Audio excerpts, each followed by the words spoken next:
Thanks for listening to Board While Driving. Today, I sit down with a doctor, and I don't even ask for a lollipop when I'm done. I must be getting more adult here in my old age. Who knew, right? Dr. Jane Fresne is a naprapathist, a doctor of naprapathy, out of Santa Fe, New Mexico, and Chicago, Illinois, where she treats a variety of conditions using naprapathic, I hope I'm saying that right, naprapathic manipulative techniques, adjunct modalities, and nutritional counseling. And I also wanted to talk to her today about this Neurofeedback machine and some of the processes and protocols that it offers to people with PTSD, depression, anxiety, and a host of other psychiatric and mental illnesses, and just really talked about the brain. So I hope you guys enjoy listening to it, and you can listen to my whole spiel about social media promotions after. But let's get right into it with Dr. Jane Fresne. Well, it's like exercising your brain, right? Yes. It's and supposed to be... It like cleanses your brain, and it's like keeps you sharp, not only when you're young, but also like aging brain, ADD, ADHD, like everything. It does everything. And so, from what I was reading on the website, because I was googling it earlier, they're using it right now with people who have like you said, ADD and ADHD, right? Addiction, PTSD, depression, bipolar. I mean, are all of those? On and on. Just because I don't know anything about neuroscience, but I'd really like to learn more. Are all of those conditions found, like, are they all is one part of the brain responsible for sort of like all of those, that wide-ranging like area that's got to be, in my mind, coming from like a behavioral place? Right. Okay, so that's so much of what they study as well. I mean, because and not only do they study the parts of the brain, but they study, they have so many people that have had treatments, and they study all of this information, and they can tell, because they say you can be diagnosed with PTSD or anything, or like bipolar or anything. Yeah. And then there's so many different things that are wrong with different people. Like one thing, so it can present as ADD, ADHD, and really be, from an excited mind, or it could be from a like sluggish area of the brain. It could be all different aspects that could contribute to one presentation in a person. Right, because everyone's brain is different, and we all kind of perceive our brain makes us perceive our reality sort of. Not sort of. Individual to us. Completely. Like basically, they were just saying today, basically it's just a bunch of molecules, that we like perceive one way or another based on what we've been taught as we're growing up. This is a chair, this is a table. We're perceiving everything because of how we're raised. Yeah. And so all these things in our background help us to perceive the world in a certain way. And so it's all perception. I mean, they went really into a lot of detail today about how much the brain contributes to what we see in the world. I mean, it's incredible. It's really, the reality is simply made up by your brain. It's all imagination. Right. And I over the last few years, when transitioning out of the military and then to civilian life, living in Los Angeles, which are two pretty polar opposite in terms of cultural experience. Yeah.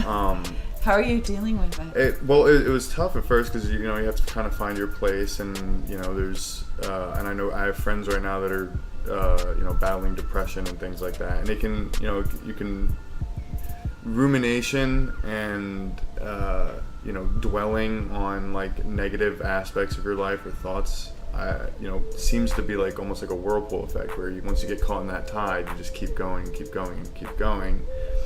And one thing that's really helped me is constantly telling myself that how I'm choosing to perceive something is how I'm going to ingest that information and take it with me. So I'm just talking to like my one roommate who just recently went through a bad breakup. Every time we'll be talking about a situation involving the potentiality of like a relationship, he always seems to put it towards the view of, with her. I'm like, well, you're choosing to look at it through the lens of Karen, we'll say her name is. You're choosing to look at like whatever this experience is through the lens of that previous bad experience, and you're going to take that negative emotion with you. And just by changing my perception, like my active perception of saying, hey, I'm going to choose to look at this in a positive way, or try to attack my day in a positive way, just by actively telling myself that, it changes my whole outlook, behavior throughout the day. Like everything just it feels better when you're in my mind choosing to participate in a more positive way. But that's not easy for everyone to do. And in fact, it's very easy to, like I said, dwell and ruminate on negative aspects. And when it comes I have a lot of friends that have PTSD and suffer from it daily. And I've had friends that I've lost because of, I'm sorry. Yeah, because of issues that occur all in the brain. And it's such at least me, it's so, I don't understand it. Well, nearly and that's enough. the main thing is that, like all of these issues all umbrella with brain issues. I mean, like it all umbrellas under the same umbrella. Like so many issues and in our society. And so it's about neurofeedback is about feeding back to the brain what the brain is doing. So the brain wants to be operating well, and it wants to be operating at the optimum performance. And so when it's feeding back that it's in some loop and not using all its capabilities, or even a remote, a very small aspect of its possibilities, then it automatically corrects itself. So it's like not really like we're doing anything invasive or giving a reward or telling the brain to do anything or not doing any tricks. We're just like basically mirroring exactly back to the brain what the brain is doing when it sees or perceives something. And then the brain immediately then starts changing and optimizing more options. Why does it do that? So basically what happens is it gets comfortable with using the same feedback loops. Like you go throughout your day, you're used to doing the same You're notes, used to same doing hits. the same thing. You're used to perceiving it the same way. Oh, it's rainy outside. I'm not gonna like that. I'm gonna get all wet, and then I'm gonna have a bad time at work, and I'm gonna whatever, fill in the blank. The stories. We have our stories, right?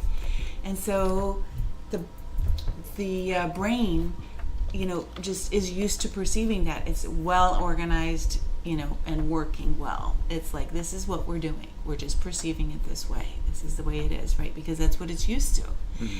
And so when with neurofeedback, you have probes up on your, just pushed on. Is it like a headset, or no, are they the suction cup like little things? They're tiny little suction cups, like smaller than an eye. And they contain a coiled. Yeah, and there's just like a little line that goes to a little receiver, and it perceives like when parts of the brain are being utilized.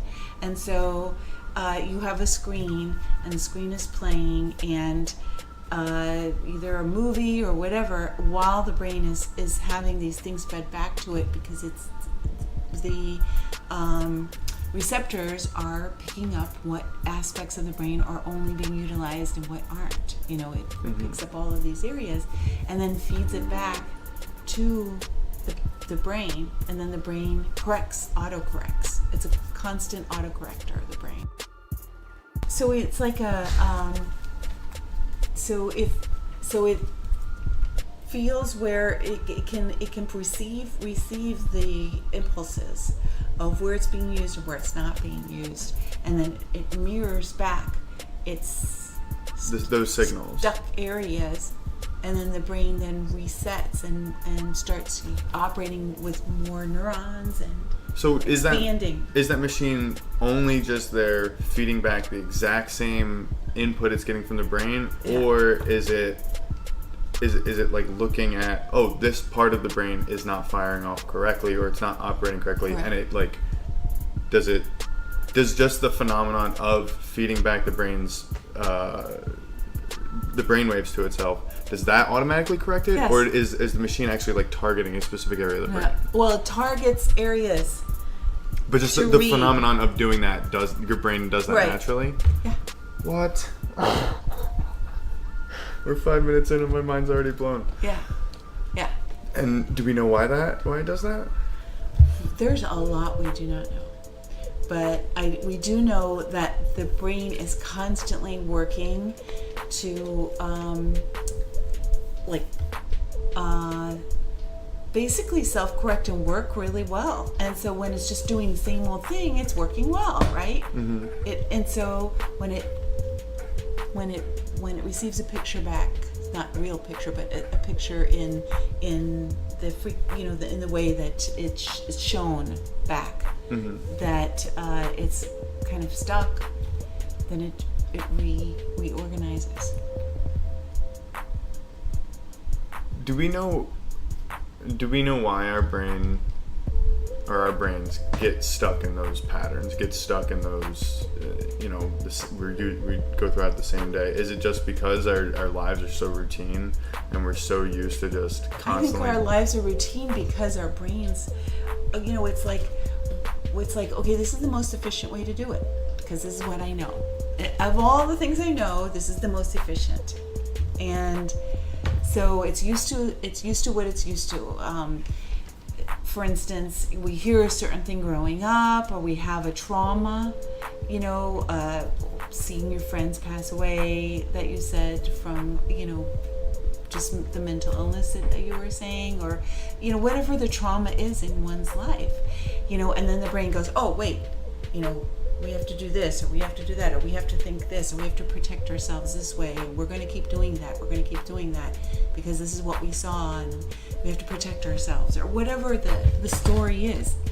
And there's lots and lots of those stories going on in here, like a lot of them. You can imagine a lifetime's worth. And so, it just organizes all that data, and it goes, okay, we're not going to do this, we're not going to do that, we have to protect ourselves, we have to do this and that, And so then, when it's fed back, what it's doing, that it's only stuck in that loop, then it starts to reorganize and work in a fashion that's emotionally more stable, it's physically more stable, it's mentally more stable. It's just more stable in every way.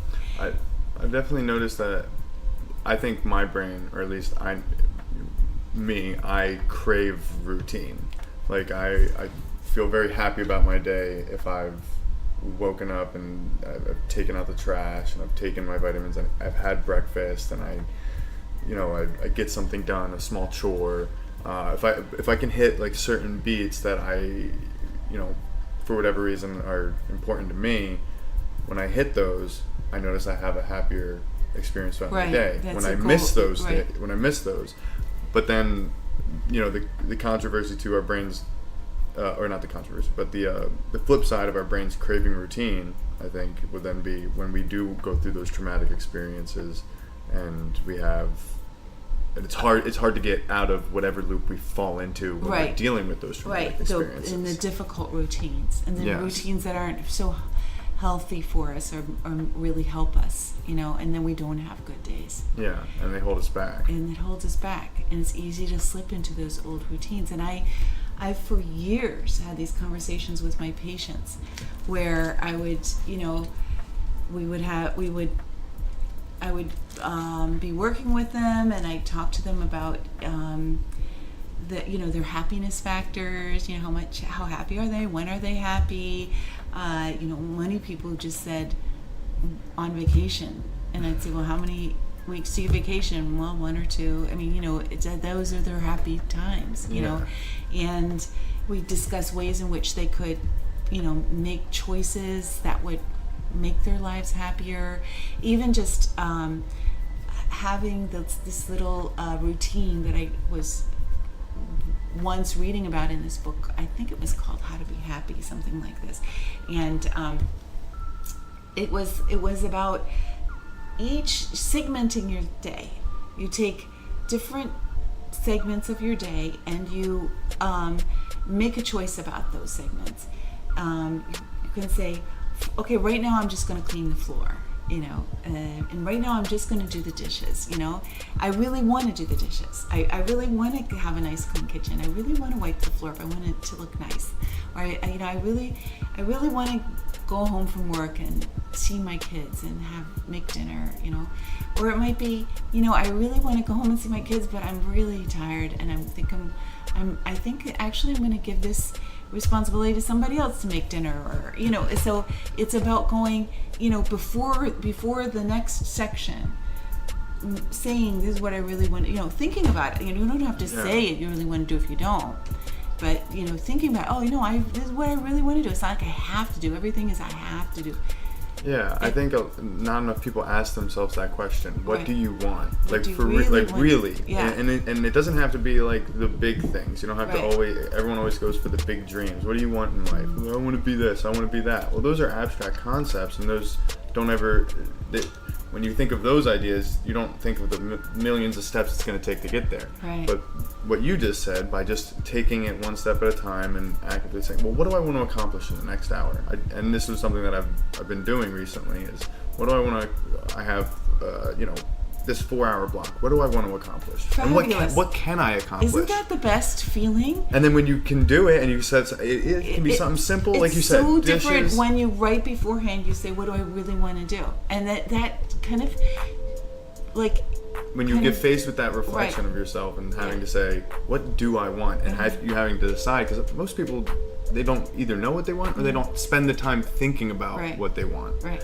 And finding that space, and then finding an ability to tell yourself, okay, this is what I want, I do believe that, and then going out and accomplishing it, I think goes, millions of miles towards happiness. Right. And it's that like achieved happiness, not just that instantaneous, which is a totally different happiness.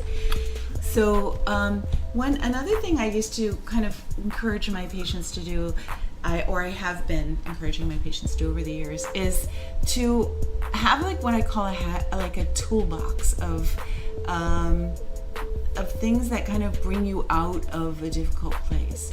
So you just heard a song, and you're feeling sad about somebody you're missing, and it's not that you're avoiding feeling sad, because it's important to have that grief and that sadness, but how long it lasts is up to you, and so a lot of times it's very difficult to get out of that place of grief or sadness, or to balance it out, let's say, with some way of shifting. And so I ask them to just notice the things in the day that make them happy, like setting a goal and achieving it, or taking a walk, or dancing to a song, or singing a song they like. What song is that song? Write that down, or in your mind remember that that's the song that makes you feel good. So it's like we spend so much of our time noticing the things that make us unhappy, and so just then kind of, it's like what I call like looking out of another window, just kind of turning your attention to possibly something that would make you happy, So you notice those things in the day that make you happy. You keep your tool bag, and then you pull out of it when you're ready to have that balance in your life. When you've had your sadness for the day, sometimes it takes a long time to get over certain things. But you can balance your day out, or the moment out, or the 5 minutes out with something else, and then just doing that other thing.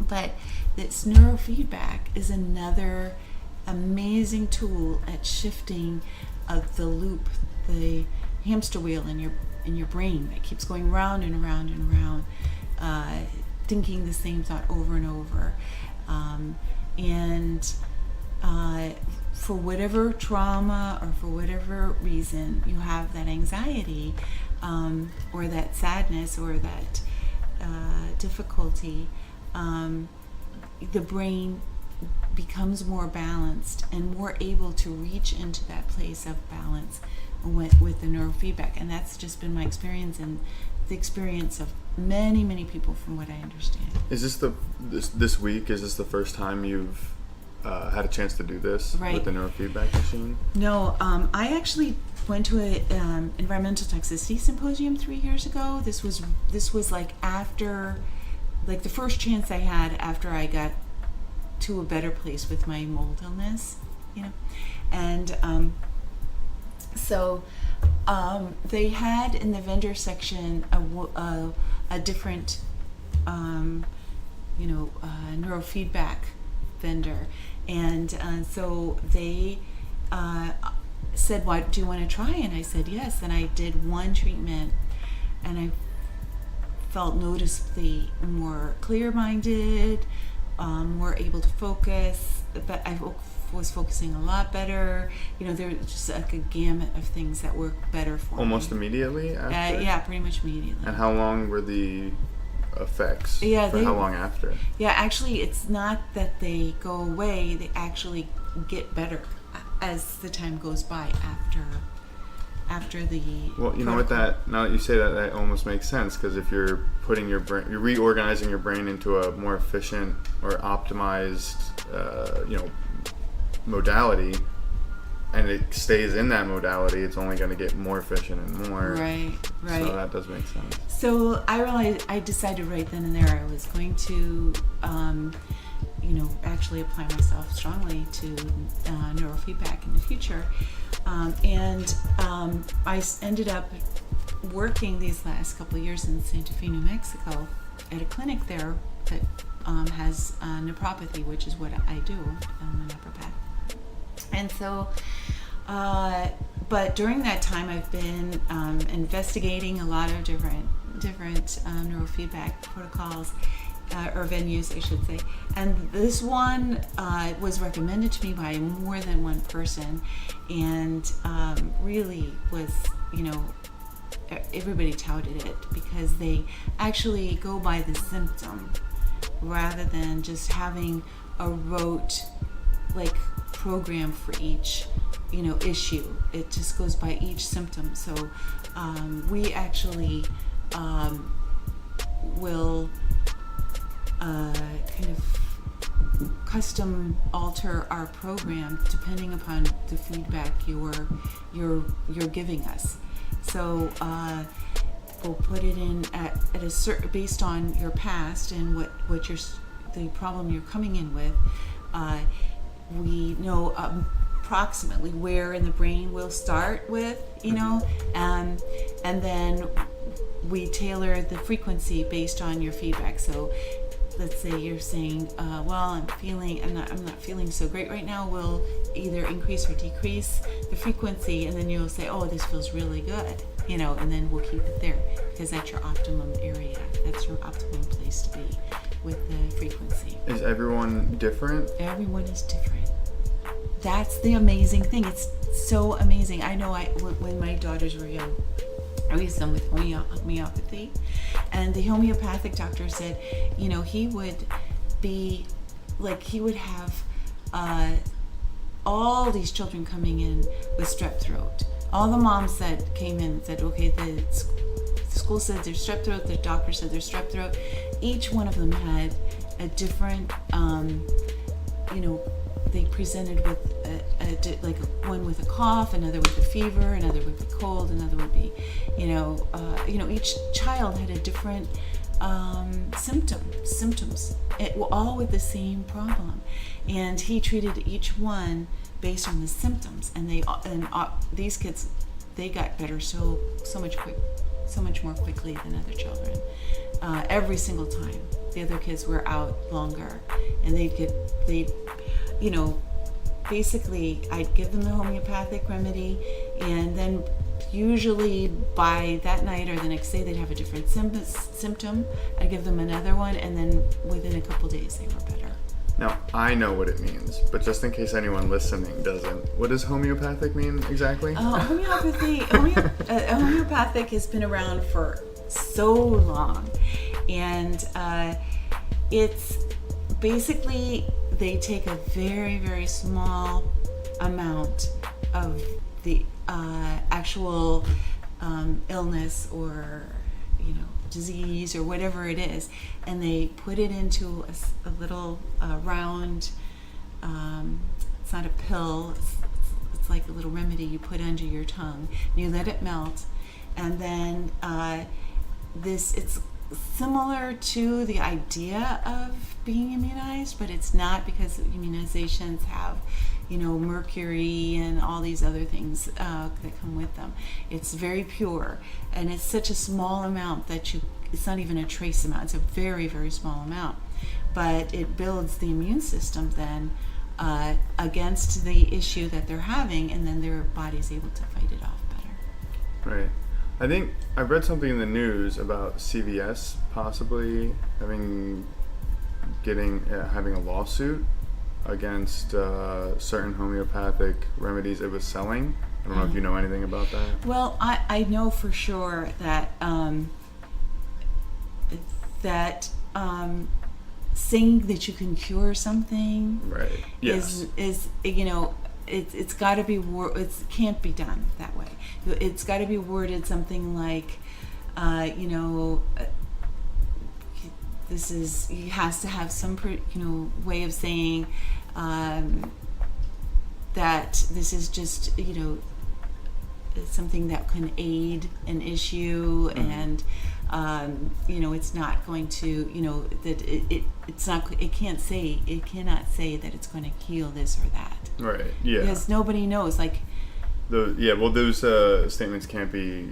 They're not reviewed by the FDA. Right. They're not FDA compliant. And if you're buying it at CVS, then that's a different story.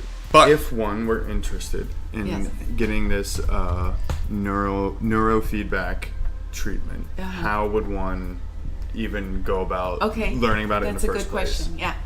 Okay, so I'm very interested in this Othmer method. The Othmer. Yeah. Can you spell that? Othmer. Othmer. There's like a family of the son and the parents. They all have this company called EEG Info, and they started. I can't remember the exact time, but it was like in the 80s, I think. I mean, they've been doing this. They were one of the first ones to get involved, and they've been studying it and pouring research in. And anyway, so there are a lot of people that have all over the world who have these machines, and it's really a computer, and it's just a computer and then a device which takes the probes from that go attached to the skin, on your head. On your head. So they have like a wonderful clinic here in Los Angeles. Not only do they so a lot of people will go several times a day. Some people go once a week. It depends on how your plan is with the individual you're working with. But and there are other, actually when I first wanted to see what it was like, I called their company, and they gave me the name of somebody nearby Santa Fe who was able to give me a treatment. Now, when I had my mold illness, I really had, some difficulty with my brain. Basically, I spent a lot of time not knowing who I was or where I was. I mean, it was very, very hard. So my brain was, I had a lot of problems with it at that time. And then as the mold left my body, my thinking cleared up. And then I had that one treatment I told you about at the Environmental Toxicity Symposium. And then I found this EEG info. And then I went to a practitioner. Well, it was pretty strong treatment. I had a very strong treatment. And, most everyone that gets treatment feels really great afterwards. But it was so strong that it actually took me, a couple days to kind of get my bearings again, But I just felt so much clearer afterwards. I had some I would say kind of anxiety feelings that were completely cleared up. It was really amazing, like so shockingly different after the treatment. You said that your clinical specialty was sorry if I get it wrong. Naprapathy? You're a naprapathist. Yeah. How long did you have to go to school for that? Good question. So I went to school I went to school for 6 years because I had my daughters. They were young, but it's a 3-year program.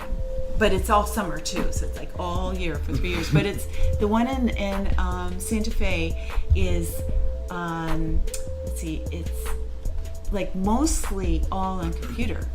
So a lot of times people live other places and go there on the weekends and different things to do their classes and their clinic hours, get their clinic hours in.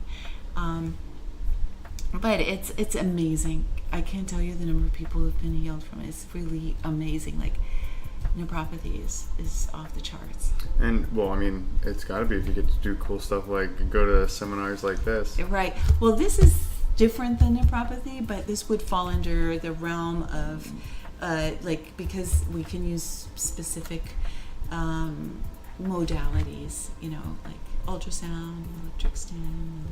This is it's not invasive.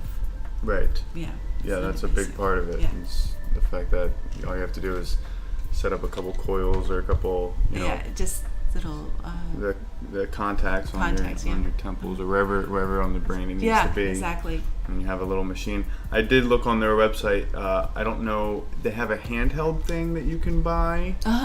Is that part of the? Yeah, there's a test. There's a little test that you do on it that can kind of give us an idea of where you're at with response time and making decision making and whether you are making quick decisions or it gives us a lot of information about where you're at, and then we do it like 10 treatments in, and you can say, oh, like wow. You can see your progress or exactly how you're right. Amazing progress, and that's the thing because a lot of times you'll see like the kids are all of a sudden doing way better, or people can think better, or they're not having anxiety and that type of thing. But this isn't like a tangible like test that you can do to give them feedback. Are athletes at all? Do you know? Is this being used in sports and all the professionally time. Or yes, all the time. I think I know George St. Pierre, who's a UFC fighter. I've seen him in his training videos and stuff. He has like a machine that he almost stands inside of this. It's not like a whole machine, but he almost stands inside this like little cage type thing, and it has little sensors. And when a light goes off, he's got to move his foot really fast, or move his right, move his left, move his hand, depending on what lights are coming in. And I'm assuming that's a similar sort of experiment or training in terms of your brain. You said with like the handheld thing where. Right, and they say that those kind of athletes just ace those. If they don't, it doesn't even work on them because they're helping you get better than perfect. Exactly. Right? So, but it's like what clears up is any anxiety that they have about it, their game or anything that they have going on that will clear them mentally. Makes them feel sharper. Makes their reflexes feel more natural. Yes, but also like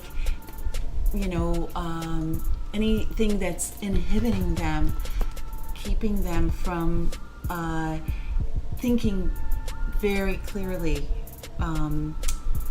So for instance, if they're having anxiety about a game that they didn't do well on, like they're having a bad season or having a bad spell, it helps them clear their mind so they're not stuck in that loop. They don't get stuck in a loop.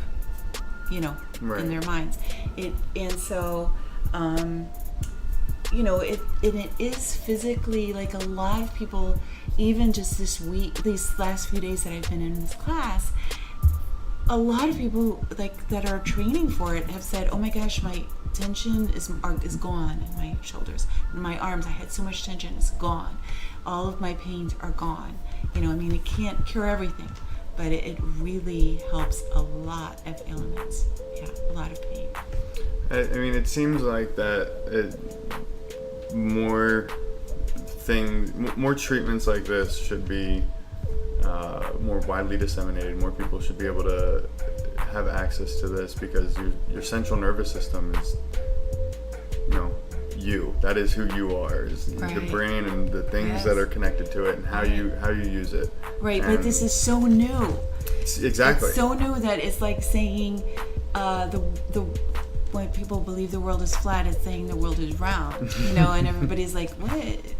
So that is that is what the developers of this are saying, is that they have been to the scholastic route, and they've been to the route that will kind of maybe do some testing to prove it, and they are not putting their money into that testing. They're putting their money into more and more development to make better and better product that will help more and more people. And so they keep trying to get people interested in getting whatever needs to be done to get this approved for more widespread use. But can any clinical practitioner go through this training and have this a part of their practice? Yes. Or does it have to be people in naprapathy or people in neuroscience? No. It can just be your friendly neighborhood doctor or whoever your GP is. And we have a lot of psychotherapists there. Yeah, I would imagine the other big use for this, other than specifically people with mental illness, would be people that are going to therapy, having this as an option hand to hand in therapy. And the kids, they're all the ADD, ADHD, autistic kids. Well, it's like, I think ADD or ADHD is like one of the most diagnosed things in use today. And there is an option, which is so amazing. So amazing. And I went to the Environmental Toxicity Symposium again this year, and there's so many things we can do. Like there's changing diet, changing into mostly organic food, so you don't have the glyphosate all over, soaked in everything, that's not organic. Not everything, but so much of what's not organic, like the sugar, the wheat, the corn, the beans. So much is soaked in glyphosate, and so a lot of these are staples in the processed food. So getting the kids off of all the additives, it really improves, and off of sugar. Yes. Really improves it's amazing. Children's ability to focus. And so water, making sure there's a good source of water that's not soaked with plastic. It's so many things. I am going to an environmental toxicity specialist myself right now, to find out what was the kind of the source of my mold illness.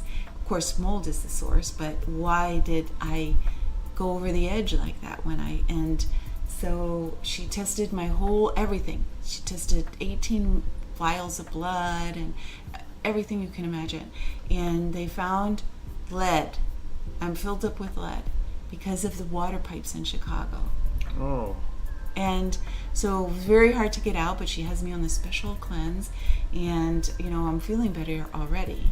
So that's good to hear. Yeah, like I mean, when I say better, I mean not so reactive to every single little like chemical thing that goes across my nose. I'd have a little react. I was so sensitive to every chemical, and lately, these last few weeks since I've started on this cleanse, I feel like I really like not so, automatically just can't breathe or think once I, am exposed to any kind of toxin, because they call it the toxic load. My toxic load is lowered since I got this lead out of me. And I don't have it out of me yet, but it takes 6 months, she said.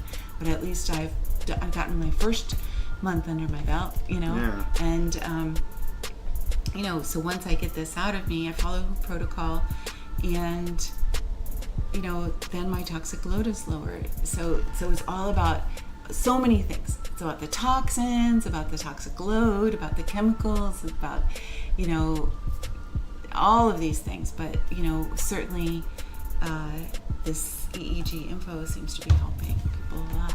Yeah, I think it's crazy when you start talking about the brain, because of how little we know about it. Oh my gosh! And how It's much true. there is to learn. Oh and my how gosh. how much we actually know, because we do know a lot, quite a bit, enough to make us want to question even more, and then keep finding answers. But it's insane to me when there's new therapies and new science that comes out on different protocols that can really help people, but people are hesitant. They're very hesitant to kind of get into any of those sorts of, go down those fields, just because you're talking about the brain, and it's a very important part of who people think they are. Well, not just who they think they are. The brain controls everything. Yes. Exactly. Everything. So definitely that's it. And so it's not well known. They don't really, it's not publicized. They don't really do a lot of it's all word of mouth, or Right. So there's a few, there's some articles about it, definitely, but there are a lot of people who've been helped now, so it's becoming more and more well known. And the hardest thing is that you have to have 20 treatments, and it's about do I go on my vacation or do I get 20?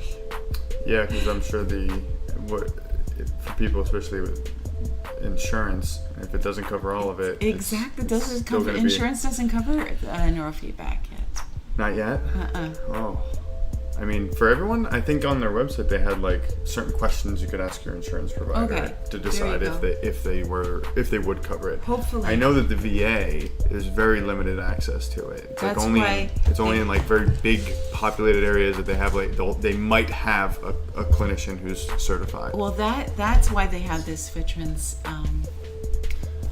Yeah, I was looking into that a lot. And it seems like they're doing it correctly in terms of approaching wanting to help people with PTSD and veterans and things like that, because when I was looking on their website, it was I actually clicked on not only how to become a participant, but how to become a clinician, just to see what the procedure was for it.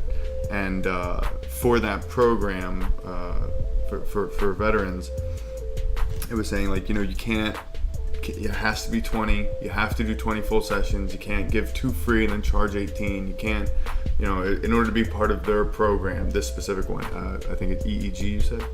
EEG info. It seemed like they had very strict protocol for being admitted as a clinician and providing for veterans this therapy. And why they have to do 20? Because they want to see them fully heal. like, to if they have, like, let's just say it takes a couple times for them to get used to what's going on and get used to the frequencies and everything, and they get settled in to the frequency, and they call it training the brain. So they go in to these training sessions, so after like 5 they're feeling a lot better, but they haven't fully healed, so they're still having certain issues. They want them to have the full amount of healing and to be completely cleared. Right. And you said 14 or 15 is when people start hitting like that sweet spot. 20 will get pretty much statistically the largest part of the population. Right. Yeah. So, I mean, it's something that I'm definitely interested in. I mean, not only for my own mental health, but for the advantageous reasons that like professional athletes would want to use this for. Have you thought about, or do you know anything about psychedelics? I do. And there all the studies that have come out in the last 5 or 6 years or so about their use in therapy with people with these same types of conditions: PTSD, depression, addiction, alcoholism. And do you see any correlation in the success there and the way that those drugs interact with the brain and the success that this neurofeedback does? Well, that's a good question. Yeah. So I have experience because I stayed in a little hut with these shamans for a time. I went to Peru a few times, and really, wow. Yeah, I really got to know exactly how the whole process gets into it. I know the whole thing. Yeah. So, and I literally actually died one time when I was doing that in Peru, in the Amazon. And the shaman called me, and then I guess I came back, and but they said I had no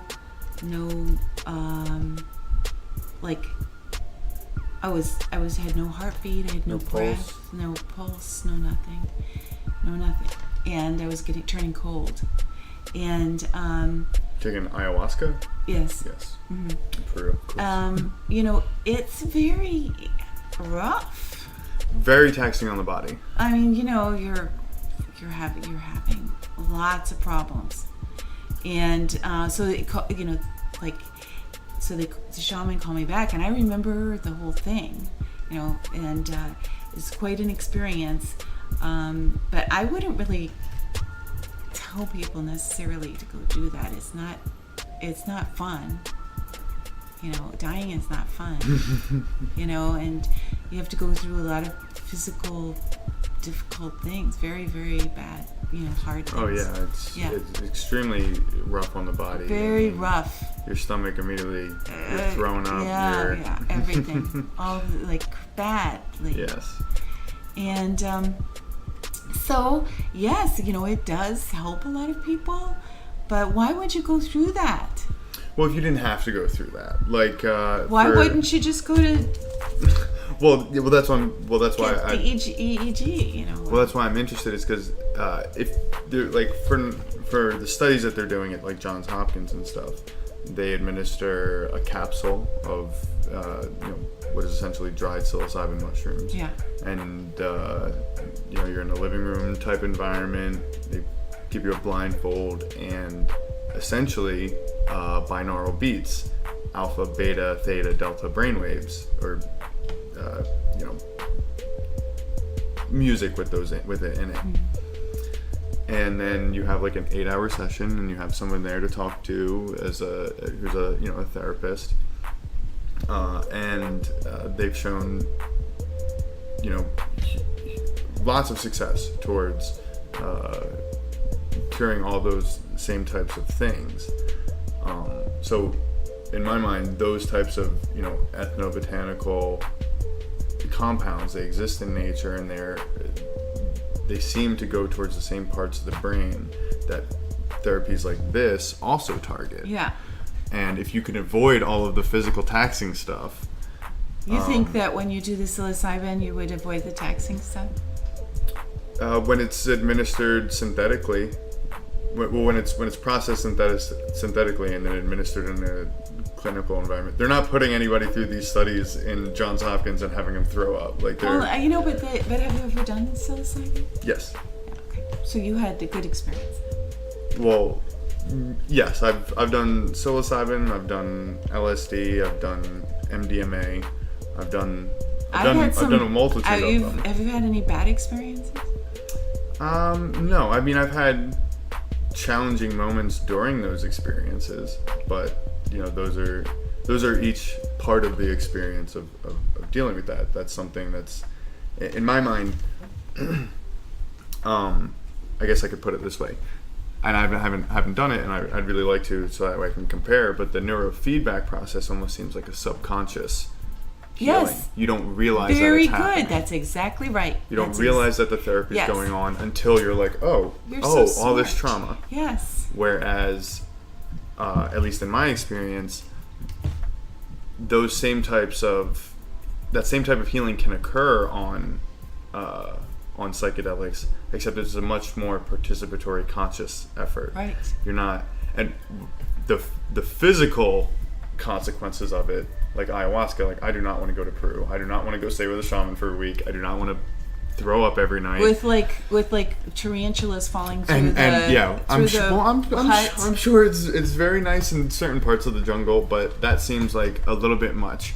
I'm much more interested in the compound itself. So when you synthesize it in a lab and you get LSD and you take it in a comfortable environment, say your living room, you're gonna start, instead of being in Peru and dying and having to deal with existential drama, existential physical whatever. When you take it in your natural environment, say your apartment, you're going to start looking at your apartment in a different light, and you're going to be a conscious, it's a conscious reflection of your world around you. So you go, oh, do I like this book? Do I like this shelf? Do I need this shelf? So, but the thing is that I remember you said blindfolded, and it was always yes, always blindfolded, or everything had to be pitch black every single time that it was done for healing. Yes. So it can't really be where you're experiencing your outer world. So. Well, they don't make you.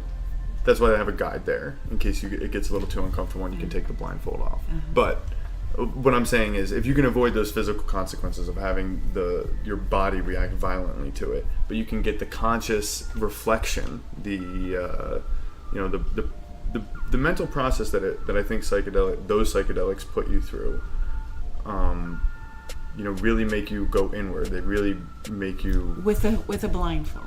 Yes, they do. Yes, yeah, exactly. Blindfold and or dark with or without the binaural beats and the sound waves, but those experiences do make you have to. They shut down your default mode network, is what I've been told. Yeah. Which is the linear thought. Yes, which is the part of your brain that creates that story you tell about yourself. Right. The person that's behind your eyes, that's participating in reality, that part shuts down. Yeah. That's why people say that they get a loss of sense of ego and a greater sense of connectedness to all things. Mm-hmm. So I'm just interested to hear if you had thought about whether there was a potentiality for in future studies, and obviously this is all hypothetical, but in future studies of combining these types of therapies where you're having a very conscious, visceral experience of dealing with whatever you're dealing, like your trauma, but also exposing yourself to the subconscious neurofeedback that's supposedly accomplishing the same thing. No, I have not heard that they were combining it. Although Well, I no, do not think that they were, not that they were. Yeah, but is that something that? Yeah, I haven't really heard about that, but I do think this alpha theta is the closest thing you'll come to that, because it does bring things up, and at the same time you're doing neurofeedback. Right. Yeah. Okay. So that one might be a more conscious feeling, and that's what you hear anecdotal, or I read anecdotal stories when I was Googling this, of people saying that they can not achieve, but they can almost get, like, they get a weird sort of psychedelic experience. Through this, like very minor, maybe almost just like not necessarily out of body, but just sort of. It's just more like you go in, you can easily shift into more being in that place of not linear thought, linear thought. But I just want to clarify. Being more aware. Yes. I have had that experience actually today, even when I was doing the neurofeedback. So that's not something that's just people talking online. No, because I have had both experiences, and I say they're right. But one thing is that I just want to clarify is that I'm not saying that I just want to say that I had a very healing and deep experiences with the plant medicine that I've experienced over the years. I had wonderful, amazing teachers, and they've taught me so much and like guided me through, and I learned a lot. I learned a lot from the plant medicine. I learned a lot from my teachers and from the earth, and I very much love shamanism, but I think that if you can do that by doing the neurofeedback, if you the can non-invasive, if you can get this clearing and healing mentally of addiction and all the other issues, through neurofeedback, as opposed to a more difficult situation, this is a much easier route to take. Much easier. More expensive though. I'm not sure if I would say that. I wouldn't say that you would just do one experience of psilocybin or whatever it is and be able to. It's possible. That's one of the studies, is that they showed they were able to show that effects from one treatment lasted from 6 months to 2 years. Right. And they could possibly last a lifetime. Right. Of from a single dose. Of not being addicted any longer. Yes. 80% of in a tobacco cessation study, 80% of participants reported abstaining from cigarettes 6 months after a single dose, compared to the most prescribed tobacco cessation drug, which I don't remember, which was only 35% against control. So that's more than double the success rate after a single dose, rather than and when the other drug that only works 35% in people, you need to take multiple. It's you're on that drug. Right. So that's the big for me, like, why I think those are such a. And there's no funding for it because of the scheduling and all that stuff. But I think I want to just say also that there's an excitability factor of the brain that happens with plant medicine. Like it's not as like the EEG, the neurofeedback is more geared for stabilizing and calming the brain, and that's a huge thing. Like that is not just revolving around cigarettes. It impacts wide gamut of one's life, and so I would say that that I am not arguing with you about this, because I know. Oh, no. I mean, I would say definitely, there is a lot to be said for plant medicine, but but this neurofeedback is geared like entirely like spent they spent their lifetime and everything they have focused on making the brain more stable and more balanced and healing the brain.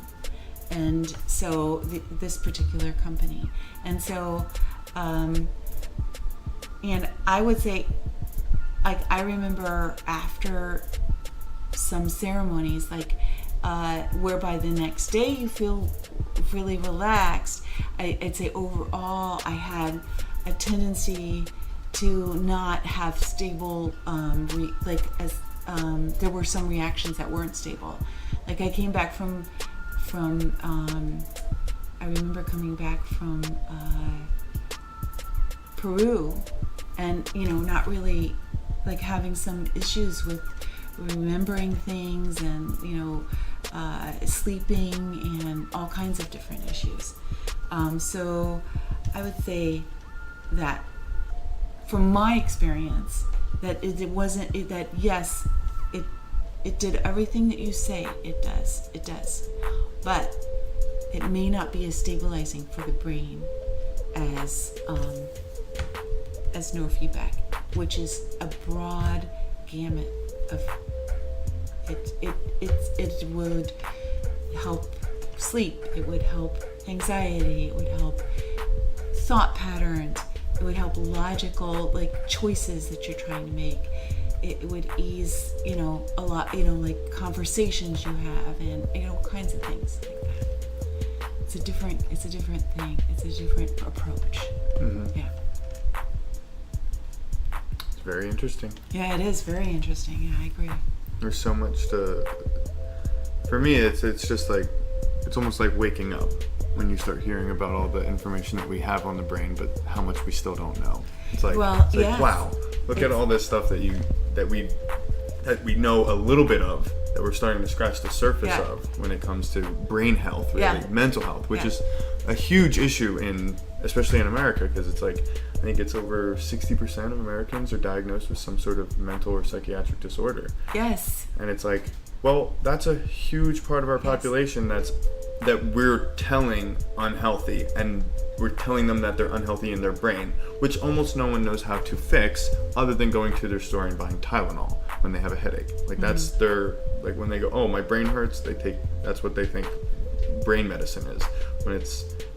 I think, especially now when we have the internet and we have the ability to communicate and share all this information, getting word out about processes and protocols like this it's essential for taking that 60% and reducing it as low as possible, so we can get a more mentally healed and healthy society. That's the vision I have too. And the thing is that it's about these choices. It's really important. These choices are very huge.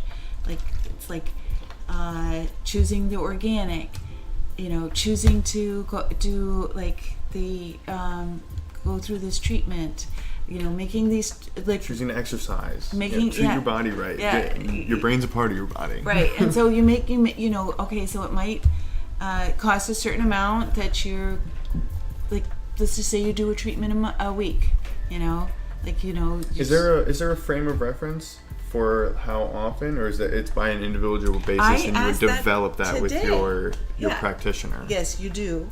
And I just talked to her about that today. The woman at the clinic, and she said that has seen people up to 7 times a day, and she's seen people once a week. So it depends on, if you say, this is my budget. Of course. This was what I can do. How can we work with this? And so the practitioner I went to in Albuquerque charged me $75 for the treatment I had, and I've asked around. That was kind of standard, and I heard about other practitioners that charge $180 a treatment. So it just depends on who you go to. I can't remember what they charge in the clinic though. Do you see with people with similar problems? So let's say you have 50 people that come in and they all say their problem is alcoholism. They keep abusing alcohol. Do you see a pattern in like that specific problem in terms of like the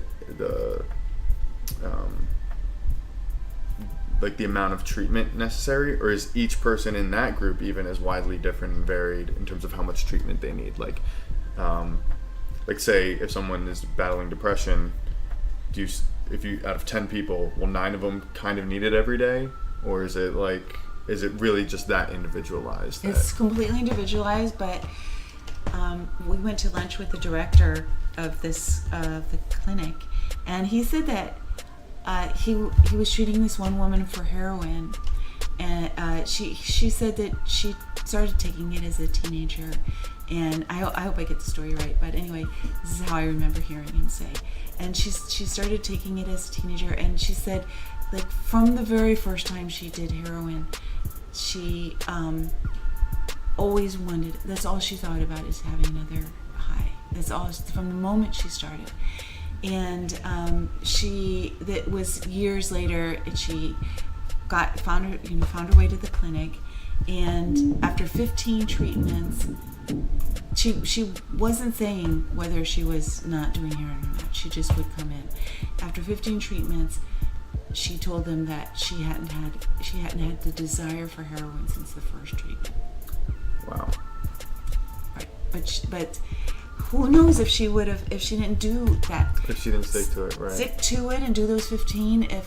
If what needed to happen in her brain would have been as complete. Right, fully reorganized, right, and fully optimized. Right. Because you might get that,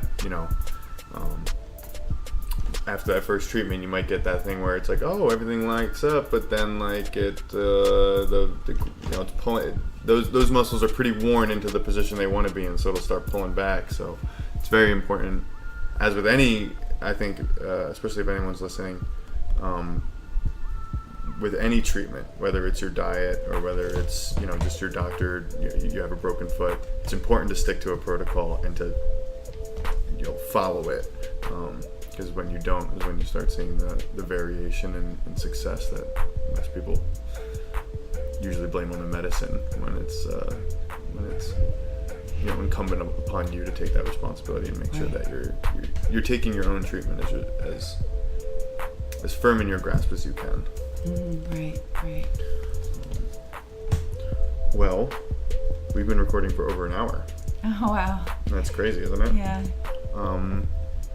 So where do you practice? Yes. Well, so I practice in the clinic over at Naprapathic Medicine of New Mexico. Okay. Right. We have like a clinic and the school right there in Santa Fe. And so I'm 2 days a week in Santa Fe and 2 days a week in Los Alamos, New Mexico. And so I do naprapathy, and so I'm going to be there for just a few more months, and then I'll be moving back to California. Oh wow. Yeah. And what are you moving back here, if you don't mind?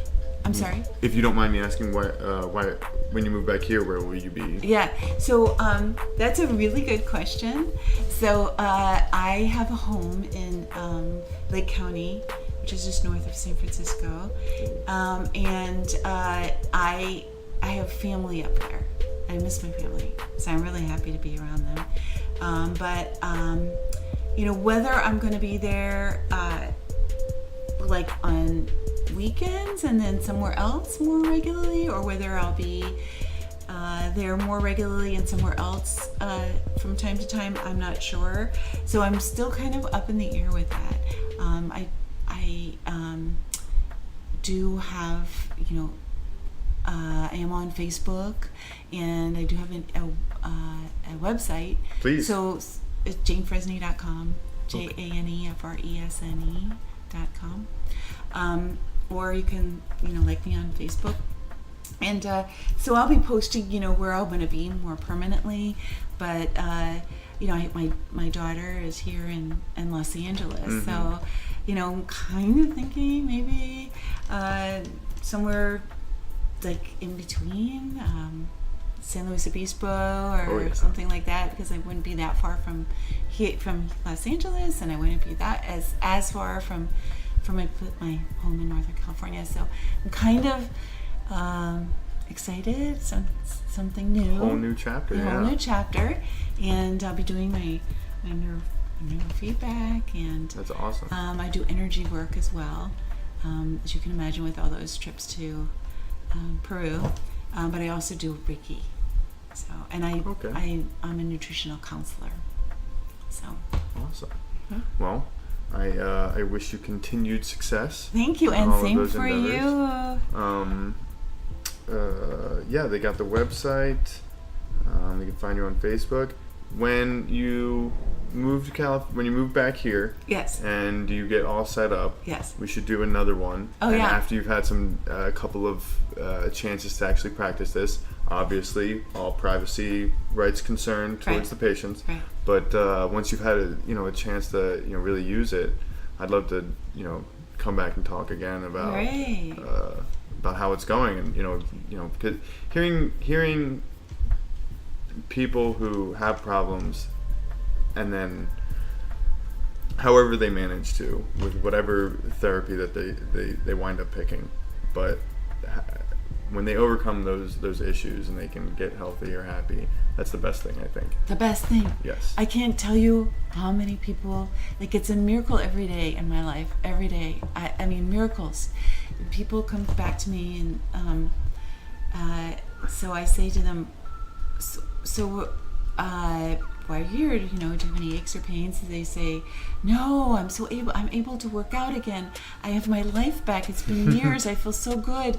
I'm just here for maintenance. I just want to maintain this. And I hear that all the time, and it's just the best feeling. It makes me so happy. Yeah, I tell myself every day I remind myself every day to be happy. And to find something to be happy about. Right, that's the biggest thing, is to find it, to be open to it and look for it, and let yourself go, right, this is. And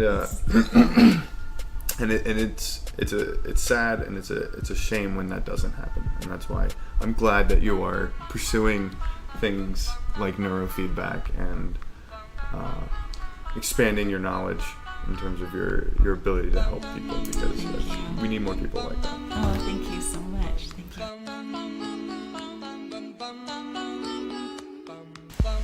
That's it. A little bit rough on some of the edits there, because I had some technical difficulties, but I appreciate you listening, and I appreciate you making it through to the end. I hope that neurofeedback and all things brain related have stimulated your day. Please follow us on Instagram at Boardwalk Driving, on Twitter at BWD Podcasts. You can go online to www.boardwalkdriving.com for all of the links to where you can find our podcast and how to listen. We're on iTunes, Apple Podcasts, Spotify, YouTube, Stitcher, Google Play, TuneIn, Siri, Alexa, Hey Google, we're on there. Check us out, and hopefully some more stuff coming to you guys soon. Apologize for the delay over the weekend. Ran into a bit of trouble, but back on production schedule now. So thanks for listening, guys. All right.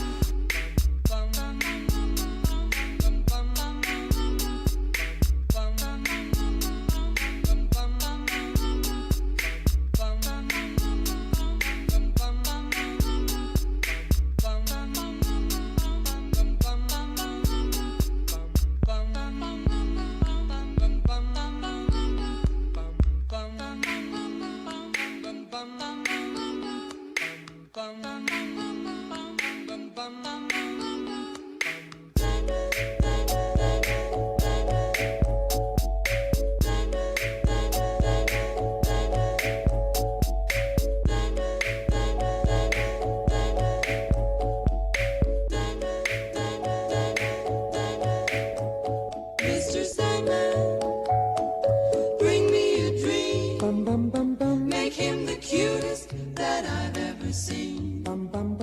Give him two lips like roses and clover.